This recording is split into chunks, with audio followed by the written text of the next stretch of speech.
নমস্কাৰ মই অন্য এটি ভিডিঅ'লৈ স্বাগতম জনাইছোঁ। আজি ভিডিঅ'টো ষ্টাৰ্ট কৰিছোঁ একদম ডাইৰেক্ট বজাৰৰ পৰা।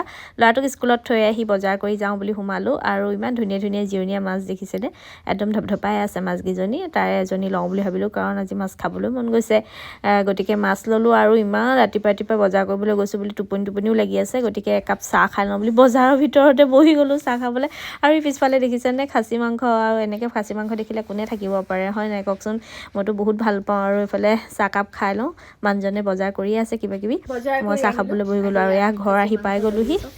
ইমান ধুনীয়া ধুনীয়া পিচ নহয় খাচী মাংস। আৰু কাইলৈ ভাইটি আহিব, যিহেতু সি ডিমাণ্ড কৰিছে খাচী মাংস খাম বুলি, গতিকে আজিয়ে আনি ধুনীয়াকৈ থৈ দিছোঁ। এইখিনি ভালকৈ ধুই ল'ব লাগিব। আৰু লগত আনিছোঁ এয়া মাছ। এয়া এতিয়া মাছ বনাম, আজি দুপৰীয়া সাজত মাছ বনাম দেই। এয়া চাওক ধুনীয়াকৈ মাছ। আৰু এতিয়া ফ্ৰিজত ঘৰৰ কামখিনিও কৰি থাকোঁ। ঘৰৰ অৱস্থা নাইকিয়া হৈ আছে, লাহে লাহে ঘৰৰ কাম চাম কৰি গা পা ধুই আকৌ ভাত বনাওঁ। এতিয়ালৈকে গা ধুৱাই নাই, ল'ৰাক স্কুলত থৈ বাহিৰে বজাৰ কৰি আহিলোঁ।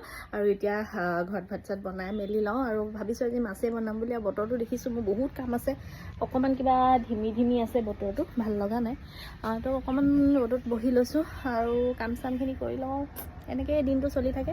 ফ্ৰাই কৰি লৈছোঁ, হাফ ফ্ৰাই হ'ব, গেছটো অকণমান কমাই দিছোঁ। আৰু এইফালে চিকেন বনাব লাগিব বেটিৰ কাৰণে, আৰু এইফালে আমাৰ কুকুৰজনীৰ কাৰণে এক্সট্ৰাকৈ। গোটেইখিনি ধুনীয়াকৈ বনাই লওঁ ব'লক।